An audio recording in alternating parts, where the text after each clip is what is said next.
Please introduce yourself. Hello, I'm Andy Iorio, composer, pianist, and from upstate New York. Wow. Nice to get out here to California. Absolutely. It's actually my first time. Is that right? It is. Welcome. Thank you. It was 90 degrees a couple days ago, so I know we don't have that for you today, but pretty nice day out. No, it was very nice. I loved it. I didn't even have to wear shorts. It was, but it was great because it's cold and damp in New York right now. So. Yeah, I know it's great. Now, tell us, growing up loving music, who were the giants for you? Who's the heroes? Who inspired you to want to do this? Well, when I discovered my parents' record collection, that was my first real introduction. So Pink Floyd was a big one. Billy Joel's Songs in the Attic album changed my life, and then into the instrumental side, more of George Winston, some Philip Glass, Jan Tiersen, Ludovico Einaudi, all those like composers, foreign composers, except for Philip, who's from here. But I loved instrumental music, and really mostly in film. That was my biggest attraction to music, and no words. I was always just to the instrumental side of everything. Yeah, you kind of naturally just gravitated towards coming up with sounds, experiments, and I thought the melodies. I just love a beautiful melody, no matter if it has words or not. I think is really just, it doesn't matter, it speaks for itself. And me being a piano player, that's like where my home is. That is like, I always would just express myself on my emotions better that way than ever saying in words. So I always just went the instrumental route. Sure. Well, the industry has moved such more entrepreneurial, independent. There's more studios than ever that are releasing, content. What do you like best about the new era? I love that you can have a home studio. I love that you can do work at home.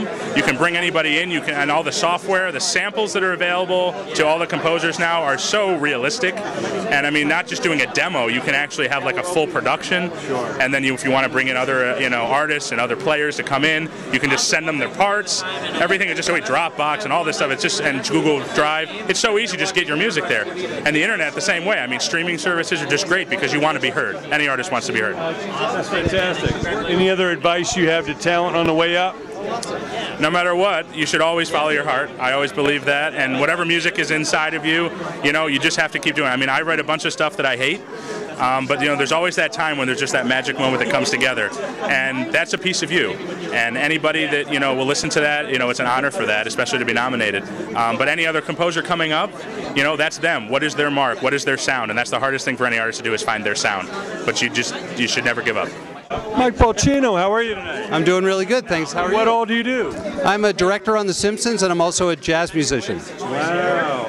Now, when you were coming up, who really inspired you to want to do what you do?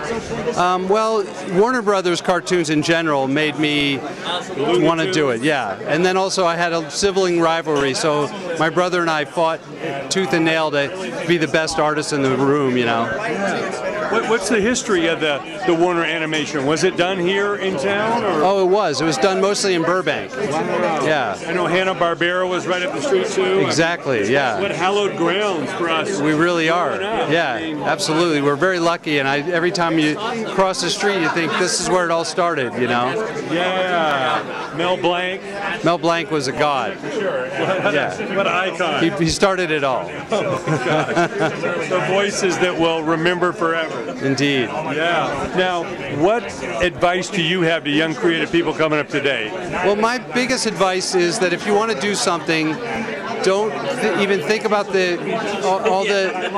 anything besides the fact that do your creation and do it every day, and just keep plowing along.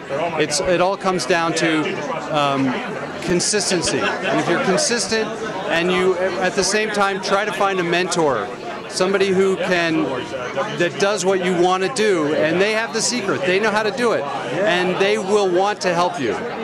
They really will. We all had mentors. We all want to give back. Yeah, we do. And no matter how successful you are, there's somebody out there that you're going to want to help, so you're not just sucked into it. Please introduce yourself. I'm Colin Ryan, and I'm a composer. Wow. Now, who inspired you? Who are the famous composers you love? Yes, film composer I love. I'm inspiration is Ennio Morricone, Hans Zimmer, and Alexandre Desplat. Wow. Tell us about your latest project. My project is I'm here because I'm free nomination, and one of these the soundtrack because I'm composed the cover remix of the amazing final trailer of the Amazing Spider-Man 2. Now, any advice you have to people coming up? Yes. I wanted to thank my family, my friends that follow me now, follow me every day in these days. It's very important for me as I'm excited to see one of the best players of the world.